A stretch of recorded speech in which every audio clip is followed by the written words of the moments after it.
இன்றைக்கி என்ன சமைக்க போகிறோன்னு பார்த்தீங்கன்னா புளியோதரை, அதுக்கப்புறம் லெமன் சாதம், தயிர் சாதம், உருளைக்கிழங்கு வறுவல். ஏன்னா இன்றைக்கி நாங்கள் கொஞ்சம் வெளியே போகிறோம். இன்னைக்கு ஃபுல்லாக நான் தான் கலாய்க்க போகிறேன் ரமேஷை. சின்ன குழந்தை பண்ணுற மாதிரியே பண்ணுறாரு. என்ன ஆச்சு? கலைஞரோட ஆட்சி தான் இல்லையே, ஸ்டாலினோட ஆட்சி. கேள்வி கேட்டிருந்தீங்க, அண்ணா வந்து லவ் மேரேஜா அரேஞ்ச் மேரேஜா அப்படின்னு சொல்லிட்டு. இன்னைக்கு வந்து கேசரி, அதுக்கப்புறம் புளி சாதம், அதுக்கப்புறம் ராஜ்மா கிரேவி, உருளைக்கிழங்கு வறுவல், லெமன் சாதம், தயிர் சாதம், தோசை. உங்கள் சமையலோட ருசியை கூட்ட அம்மா சமையலோட மசாலா வாங்கி சமைச்சு பாருங்கள். அதோட சுவையே தனியாக இருக்கும்.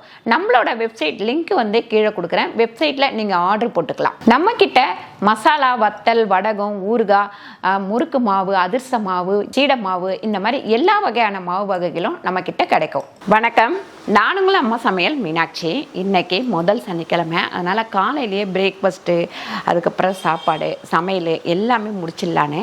ஏன்னா இன்றைக்கி நாங்கள் கொஞ்சம் வெளியே போகிறோம். அதனால் எல்லாமே முடித்தாதான் அடுத்த வேலைகளை செய்ய முடியும். காலையிலேயே பார்த்திங்கன்னா நான் வந்து ராஜ்மா வந்து வேக வச்சுருக்கேன். அதுக்கப்புறம் இங்கே சாதமும் வச்சுட்டேன். மணி பார்த்திங்கன்னா 7:30 தான் ஆகுது. காலைல எழுந்து குளிச்சுட்டு ரூமெல்லாம் க்ளீன் பண்ணிவிட்டு சமையலுமே ஆரம்பிச்சிட்டேன்.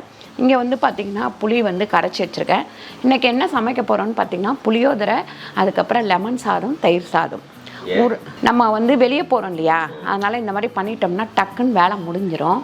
அதனால தான் உருளைக்கிழங்கு வறுவல். என்ன கோவில்ப்பா? ஏதோ சொன்னாங்க நமக்கு தெரிஞ்சவங்க. அதனால் வந்து வீட்டுக்கு வந்து கூப்பிட்டு கண்டிப்பாக இன்றைக்கி அங்கே போகணும். ஏன்னா முதல் சனிக்கிழமை நம்மளை வந்து பெருமாள் கூப்பிடுற மாதிரி ஒரு ஃபீல் கிடச்சிது. அதனால் அங்கே போகலான் இருக்கிறோம். நாங்கள் வந்து ஆக்சுவலி இது ஒரு ட்ரஸ்ட்டில் ஜாயின் ஆகிருக்கோம். வந்து திருப்பதிக்கு வந்து இங்கேருந்து நமக்கு வெஜிடபிள்ஸ் அதெல்லாம் அனுப்புகிற மாதிரி ஒரு ட்ரஸ்ட்டு. ஸோ அதில் இதுவாகிருக்கும். அது வந்து யார் வேணாலும் பண்ணலாம். அது யார் வேணால் பண்ணலாம். நாங்கள் ஜாயின் நான் அது வேணால் உங்களுக்கு தனி வீடியோவாக நான் எடுத்து போடுறேன். என்ன டீட்டெயில், அவங்க டீட்டெயில்ஸ் எல்லாமே ஒரு டைம் அதை அனுப்பும்போது. ஏன்னா நிறைய பேர் வந்து அந்த மாதிரி விருப்பம் இருக்கும். ஸோ அங்கேருந்து இன்வைட் பண்ணியிருந்தாங்க நம்மளை.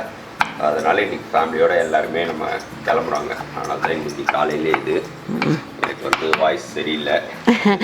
ஆமாம், கோல்ட் ஆச்சுன்னா ஏன் ஆச்சுன்னு கேளுங்க. கீழே கடை இருக்கவும் போய் கூல்ட்ரிங்க்ஸை எடுத்து குடிச்சு சின்ன குழந்த, 5 வயசு குழந்தை என்ன எப்பவும் சொல்லுவான், நம்ம சின்ன குழந்தை பண்ணுற மாதிரியே பண்ணுறீங்க அப்படின்னு. கடைசியில் இவர் தான் இப்போ சின்ன குழந்தை பண்ணுற மாதிரியே பண்ணுறாரு. தெரியல என்ன ஆச்சு? கலைஞரோட ஆட்சி தான் இல்லையே, ஸ்டாலினோட ஆட்சி. பண்ண முடியலையா? அப்போ ஜாலிப்பா. இன்னைக்கு ஃபுல்லாக நான் தான் கலாய்க்க போகிறேன் ரமேஷை. இது எதுக்கு? லெமன் சாதத்துக்கு. ஆமாம், லெமன் சாதத்துக்கு, தயிர் சாதத்துக்கு இதுக்கெல்லாம் கட் பண்ணி வச்சுக்கிட்டோம் அப்படின்னா கடகடன்னு முடிச்சிடலாம். இது வந்து லெமன் சாதத்துக்கு இப்படி கொஞ்சம் பெருசாக கட் பண்ணணும் பாருங்கள். இது வந்து நம்ம தயிர் சாதத்துக்கு ஒரு 3 ஸ்பூன் அளவுக்கு எண்ணெய் போட்டுக்கலாம். இதில் வந்து நம்ம ராஜ்மா பண்ணிக்கலாம். ராஜ்மாவுக்கு ஒரு 4 ஸ்பூன் அளவுக்கு எண்ணெய் போட்டுக்கலாம். இது வந்து பார்த்திங்கன்னா நம்ம தயிர் சாதத்துக்கு கடுகு வந்து ஒரு 1/2 ஸ்பூன், ஜீரகம் வந்து ஒரு 1/4 டீஸ்பூன், உளுந்து வந்து 1 ஸ்பூன், பார்த்திங்கன்னா இஞ்சி ஒரு சின்ன பீஸு, பச்சை மிளகாய் ஒரு 4 பச்சை மிளகாய். இதில் வந்து நம்ம கருவேப்பிலை சேர்த்துக்கலாம்.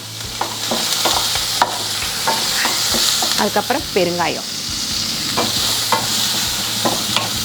பார்த்திங்கன்னா நான் வந்து 3ஆக பிரித்து வச்சுருக்கேன். இது இல்லாமல் இது புளியோதரைக்கு, இது லெமனுக்கு, இது தயிருக்கு. இது வந்து லெமனுக்கு ஒரு 50 கிராம் அளவுக்கு எண்ணெய் போட்டுக்கோங்க. பாருங்கள், லெமன் சாதத்துக்கு எண்ணெய் காயட்டும். இது வந்து நம்ம ராஜ்மா வேக வச்சுருக்கோம் இல்லைங்களா, காலையில் பிரேக்ஃபாஸ்ட்டுக்கு சோம்பு வந்து ஒரு 1/4 டீஸ்பூன் அளவுக்கு சோம்பு சேர்த்துக்கலாம். அதுலேயே ஜீரகம் வந்து ஒரு 1/4 டீஸ்பூன் சேர்த்துக்கலாம். வெங்காயம், பச்சை மிளகாய் 5 பீஸ் வச்சுருக்கேன். வெங்காயம் 2 வெங்காயம் நறுக்கி வச்சுருக்கேன். அதை சேர்த்துப்போம். இதில் பாருங்கள், வெங்காயம் வதங்கட்டும், நல்லா வதங்கிட்டே இருக்கட்டும். அதுங்காட்டி இங்கே லெமன் சாதம் தாளிச்சிடலாம். நம்ம லெமன் சாதத்துக்கு கடுகு ஒரு 1/2 ஸ்பூன், ஜீரகம் 1/4 டீஸ்பூன், கடலைப்பருப்பு 1 ஸ்பூன், உளுந்து 1/2 ஸ்பூன், பச்சை மிளகாய் ஒரு 6 பச்சை மிளகாய் கொஞ்சம் பெருசாக வெட்டி வச்சுருக்கேன். இஞ்சி கொஞ்சம் வெட்டி வச்சுருக்கேன். இதை சேர்த்துக்கலாம். இதில் அதுக்கப்புறம் கருவேப்பிலை சேர்த்துட்டு கொஞ்சமாக நம்ம பெருங்காயத்தூள் சேர்த்துக்கலாம். இதில் நம்ம மஞ்சத்தூள் ஒரு அரை ஸ்பூன் அளவுக்கு சேர்த்துக்கலாம். மஞ்சத்தூள் சேர்த்ததுக்கப்புறம் நல்லா வந்து இந்த மஞ்சத்தூள் வாட போகிற வரைக்கும் இதை கொஞ்சம் நல்லா வதக்கிக்கணும். பாருங்கள், லெமன் சாதத்துக்கு இப்போ இதில் கொட்டிடலாம். இந்த சாதத்தில் இப்படி சாப்பாடை வடித்து வச்சுக்கிட்டு இந்த மாதிரி கடகடன்னு நம்ம பண்ணோம்னா டக்குன்னு வேலை ஆகிடும். இப்போ நம்ம புளியோதரைக்கு நல்லெண்ணெய் ஊற்றிக்கலாம். நல்லெண்ணெய் ஒரு 100 கிராம் அளவுக்கு நான் ஊற்றிக்கிறேன். புளியோதரை எப்பவுமே வந்து நம்ம கொஞ்சம் எக்ஸ்ட்ரா வந்து புளித்தொக்கு பண்ணி வச்சுக்கிட்டோம் அப்படின்னா அவசரத்துக்கு நமக்கு யூஸ் ஆகும். அதனால் கொஞ்சம் ஜாஸ்தி நான் பண்ணியிருக்கேன். நம்ம ரெடிமேட் புளியோதரை வச்சு தான் இன்றைக்கி வந்து நம்ம பண்ண போகிறோம். நிறைய பேர் இது எப்படி செய்யணும் அப்படின்னு சொல்லிட்டு கேட்குறீங்க ஃபோன் பண்ணி அப்படின்னு சொன்னாங்க. ஒன்றுமே இல்லை, நம்மகிட்ட புளியோதரை பொடி வாங்கினீங்கன்னா புளியோதரைக்கு நல்லெண்ணெய் ஊற்றிருக்கேன். உங்களோட இஷ்டம் நல்லெண்ணெயோ இல்லை வீட்டுக்கு யூஸ் பண்ணுற எண்ணெயோ இல்லை கடலெண்ணெயோ எது வேணாலும் யூஸ் பண்ணிக்கோங்க. ஆனால் நல்லெண்ணெய் ஊற்றினா புளியோதரை வந்து ரொம்ப டேஸ்ட்டாக இருக்கும். அதுக்காக தான் நான் வந்து நல்லெண்ணெய் ஊற்றிருக்கேன். கடுகு பார்த்திங்கன்னா ஒரு ஸ்பூன் அளவுக்கு கடுகு சேர்த்துக்கலாம். நான் பெருங்காயம் எல்லாமே அதில் போட்டிருக்கேன். உங்களுக்கு தேவை இருந்தால் சும்மா கொஞ்சோண்டு உளுந்து மட்டும் சேர்த்துக்கலாம். ஒரு ஸ்பூன் அளவுக்கு உளுந்து சேர்த்துக்கோங்க. அதுக்கப்புறம் நம்ம கருவேப்பிலை சேர்த்துக்கலாம். இப்போ நான் இதில் புளி கரைச்சி வச்சுருக்கேன். இதை அப்படியே இதில் ஊற்றிப்போம். அதுக்கப்புறம் மஞ்சத்தூள் ஒரு ஸ்பூன் அளவுக்கு மஞ்சத்தூள்.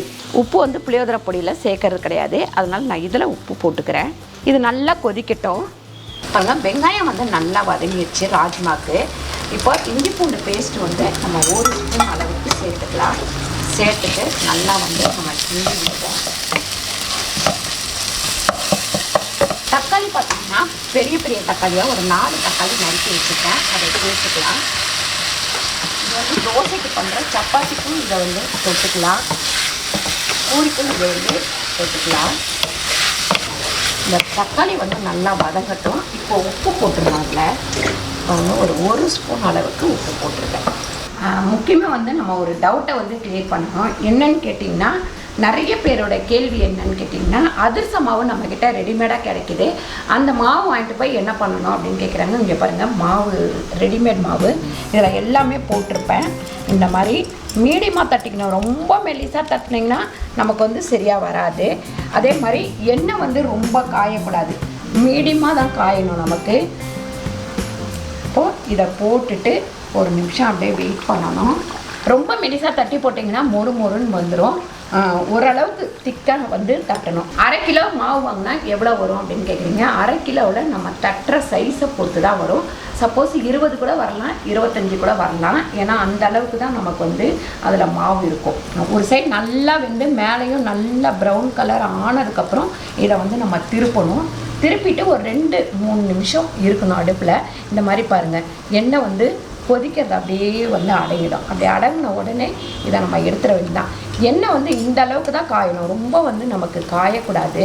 அதிரசம் வந்து இந்த அளவுக்கு திக்னஸ் இருந்தால் தான் நமக்கு வந்து சாப்பிடும்போது நல்லா சாஃப்டாகவும் சூப்பராகவும் இருக்கும். பாருங்கள், இப்போ நல்ல புளியோதரை வந்து நம்ம ஊற்றினது கொதிச்சிச்சு. இப்போ நம்ம புளியோதரை பொடி வந்து சேர்த்துக்கலாம். இதில் வந்து மிளகாய் எல்லாமே இருக்கும், நமக்கு கடலைப்பருப்பு, உளுத்தம்பருப்பு எல்லாமே இருக்கும்.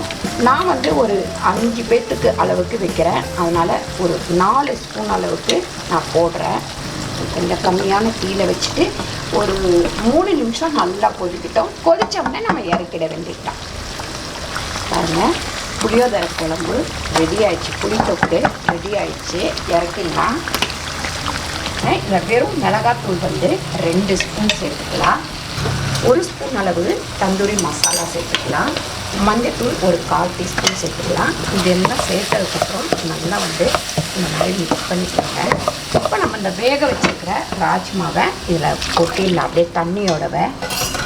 தண்ணி உங்களுக்கு எவ்வளோ தேவையோ அந்தளவுக்கு ஊற்றிக்கலாம். இப்போ இதே நீங்கள் சப்பாத்திக்கு இல்லை நீங்கள் பூரிக்கு யூஸ் பண்ணுறீங்க அப்படின்னா இப்படி திக்காக இருந்தால் நல்லாயிருக்கும்.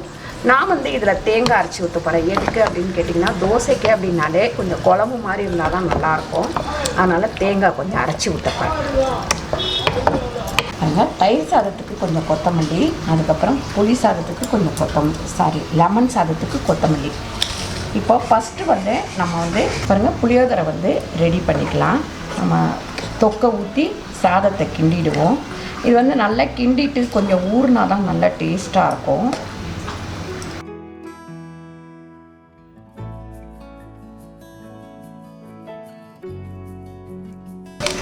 பாருங்க, எப்பவுமே வந்து லெமன் சாதம் செய்யும் போது நம்ம இதெல்லாம் தாளித்து ஊற்றிட்டு லெமன் வந்து லாஸ்ட்டில் தான் ஊற்றணும்.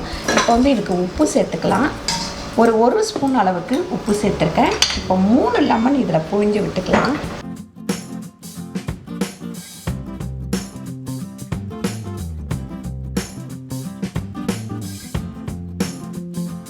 பாருங்கள், தயிர் சாதத்துக்கு நம்ம வந்து ஃபஸ்ட்டு பால் வந்து ஒரு 1/4 லிட்டர் அளவுக்கு ஊற்றிக்கலாம். ஊற்றிட்டு கொஞ்சமாக இப்படி மசிச்சுக்கலாம். ஏன்னா கொஞ்சம் தலைன்னு இருந்தால் தான் தயிர் சாதம் வந்து நல்லாயிருக்கும். இது சூடோடவே மசித்தோம் அப்படின்னா இன்னும் கொஞ்சம் நல்லா மசிச்சிடலாம். நான் வந்து அதை மறந்துட்டேன். நீங்கள் தயிர் சாதம் பண்ணும்போது நல்லா கொஞ்சம் சூடோடவே மசித்து எடுத்துக்கோங்க. உப்பு பார்த்திங்கன்னா நான் ஒரு 1/2 ஸ்பூன் அளவுக்கு உப்பு சேர்க்குறேன். இப்போ நம்ம தயிர் சேர்த்துக்கலாம். தயிர் வந்து எப்போவுமே நம்ம வந்து ரொம்ப லேட்டாக சாப்பிட போகிறோம் அப்படின்னா கம்மியான தயிரும் நிறைய பாலும் சேர்த்துக்கோங்க. இல்லை நம்ம சீக்கிரம் சாப்பிட போகிறோம் அப்படின்னாக்கா தயிர் நிறையவும் பால் கம்மியாகவும் சேர்த்துக்கோங்க. லைட்டாக கொஞ்சம் மாதுளம்,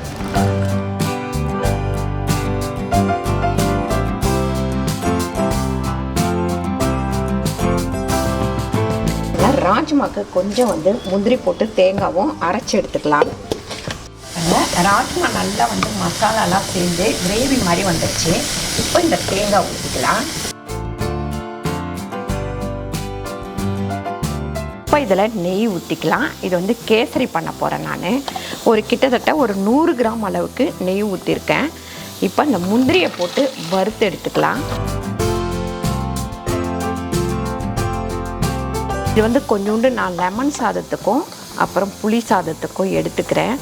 இப்போ கொஞ்சம் முந்திரி போட்டால் நல்லாயிருக்கும் அப்படின்னு ரமேஷ் சொன்னாப்புல, அதனால் கொஞ்சம் எடுத்து வச்சுக்கிறேன். அந்த மாதிரி ஐடியாலாம் நான் தான் கொடுப்பேன். ஆமாம். ரவை வந்து பார்த்திங்கன்னா ஒரு 200 கிராம் ரவை. இப்போ இதை போட்டு நல்லா வந்து நம்ம வறுத்துக்கலாம். இதில் கூட டீயில் கூட பாதாம் அண்ட் முந்திரி போட்டு ரொம்ப டேஸ்ட்டாக இருக்கும்.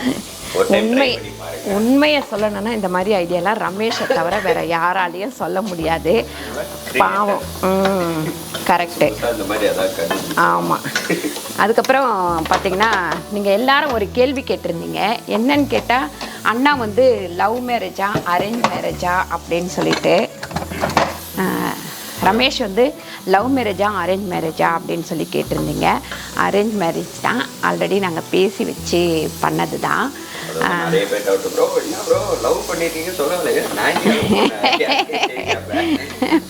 ஆனால் உண்மையாக சொல்லணும்னா நிறைய பேர் வந்து ரமேஷ்க்கு வந்து என்ன சொல்லுவாங்க, ப்ரொப்போஸா? அது என்னதுரா? அதெல்லாம் ஒன்றும் இல்லை, அப்படியே துளி தோண்டி போதைங்க. சரி, ஓகே. வேணானிட்டான் ரமேஷ்.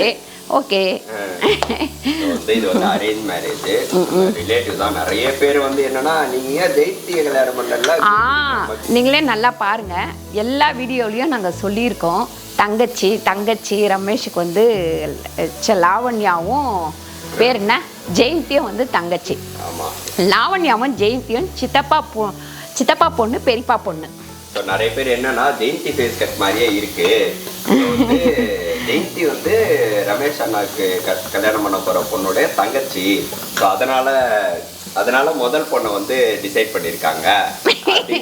அதெல்லாம் கிடையாது. வரலட்சுமி வந்து ஜெயந்திக்கு மாமா பொண்ணு. இதுதான் முறை. ஆமாம். ரமேஷுக்கு வந்து ஜெயந்தி வந்து தங்கச்சி. நிறைய பேர் வந்து அந்த டவுட், எல்லாரோட டவுட்டும் கிளியர் ஆயிருக்கும்னு நினைக்கிறேன். ஆமாம்.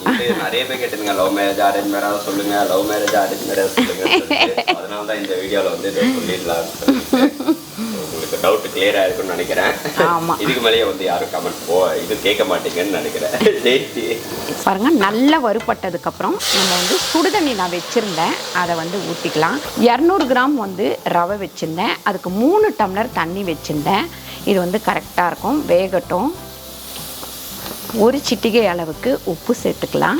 நல்லா வந்து வேகணும். நல்லா வெந்ததுக்கப்புறம் தான் சர்க்கரை போடணும். 200 கிராம்னால் நம்ம ஒரு 300 கிராம் அளவுக்கு சர்க்கரை சேர்த்துக்கலாம். பாருங்க, இதில் லைட்டாக குங்குமப்பூ சேர்த்துக்கலாம். ஃபுட் கலருக்கு பதில் நான் குங்குமப்பூ சேர்த்துருக்கேன். பாருங்கள், இந்த அளவுக்கு நல்லா வெந்ததுக்கப்புறம் நம்ம வந்து இப்போ சர்க்கரை சேர்த்துலாம். 300 கிராம் சொன்னேன் இல்லைங்களா, இதில் 1 கப்பு போட்டால் 100 கிராம். இன்றைக்கி முதல் சனிக்கிழமை, அதனால் சரி ஏதாவது ஸ்வீட் செஞ்சு பெருமாளுக்கு வச்சுருவோம்.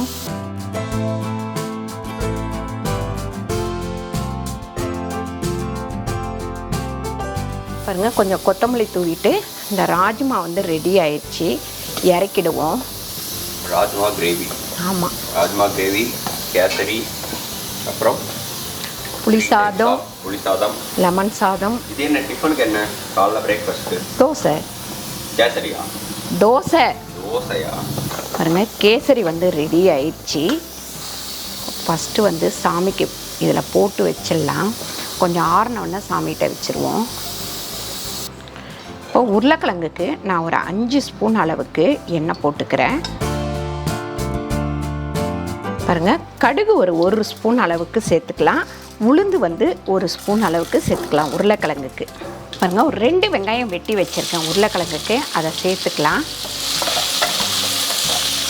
அதுக்கப்புறம் கருவேப்பிலை சேர்த்துக்கலாம். ஒரு 1.5 ஸ்பூன் அளவுக்கு உப்பு சேர்த்துக்கலாம். ஒரு 1/2 ஸ்பூன் அளவுக்கு மஞ்சள்தூள் சேர்த்துக்கலாம். இப்போ வெங்காயம் வந்து நல்லா வதங்கட்டும். பாருங்கள், வெறும் மிளகாத்தூள் ஒரு 3 ஸ்பூன் கிட்ட சேர்த்துக்கலாம். சேர்த்துட்டு நல்லா வந்து இப்படி வதக்கிக்கலாம். அந்த பச்சை வடை போகிற வரைக்கும் இது வதங்கணும். பாருங்கள், இந்த அளவுக்கு வெங்காயம் வதங்கினா போதும். இப்போ வந்து நம்ம வேக வச்ச உருளைக்கிழங்கு, ஒரு 3/4 கிலோ உருளைக்கிழங்குக்கு 2 வெங்காயம் சேர்த்துருக்கேன் நான். 3 ஸ்பூன் வெறும் மிளகாத்தூள் சேர்த்துருக்கேன். 1/2 ஸ்பூன் மஞ்சத்தூள், உப்பு 1/2 ஸ்பூன். இது வந்து இப்படியே கொஞ்சம் வதங்குச்சு அப்படின்னா நல்லாயிருக்கும். கொஞ்சம் மொறுன்னு வர வரைக்கும் இது வந்து வதங்கட்டும். கம்மியான தீயில வச்சு அப்படியே வதக்க வேண்டியதுதான். இன்றைக்கி வந்து கேசரி, அதுக்கப்புறம் புளி சாதம், அதுக்கப்புறம் ராஜ்மா கிரேவி, உருளைக்கிழங்கு வறுவல், லெமன் சாதம், தயிர் சாதம், தோசை. காலையில் பிரேக்ஃபாஸ்ட்டும் மதியானம் லஞ்சும் முடிச்சாச்சு. இப்போ இது எல்லாத்தையுமே நம்ம பேக் பண்ணி வைக்க போகிறோம். ஏன்னு கேட்டிங்கன்னா, நம்ம வெளில போகிறோம், மத்தியானம் வந்து சாப்பிட்றதுக்கு எல்லாமே ரெடி பண்ணி எடுத்துகிட்டு போகிறோம். இன்றைக்கி சூப்பரான நம்ம ராஜ்மா கிரேவி பண்ணியிருக்கோம், புளி சாதம், லெமன் சாதம், தயிர் சாதம், அதுக்கப்புறம் கேசரி, உருளைக்கிழங்கு, தோசை, இது எல்லாமே பண்ணியிருக்கோம். நீங்கள் வந்து இந்த புளி சாதத்தை வந்து கண்டிப்பாக ட்ரை பண்ணி பாருங்கள். நம்ம வந்து இன்றைக்கி கேசரியுமே நம்ம வந்து ஃபுட் கலர் எதுவுமே போடாமல் நார்மலாக சிம்பிளாக பண்ணியிருக்கோம். இதையுமே ட்ரை பண்ணி பாருங்கள். ராஜ்மா கிரேவி அதை விட சூப்பராக இருக்கும். அதையும் நீங்கள் ட்ரை பண்ணி பாருங்கள். ட்ரை பண்ணி பார்த்துட்டு கீழே வந்து கமெண்ட் பண்ணுங்கள். இந்த வீடியோ உங்களுக்கு பிடிச்சிருந்தால் லைக் பண்ணுங்கள், ஷேர் பண்ணுங்கள், சப்ஸ்கிரைப் பண்ணுங்கள், ஃபேஸ்புக்கில் ஷேர் பண்ணுங்கள், மறக்காமல் கமெண்ட் பண்ணுங்கள். நன்றி, வணக்கம்.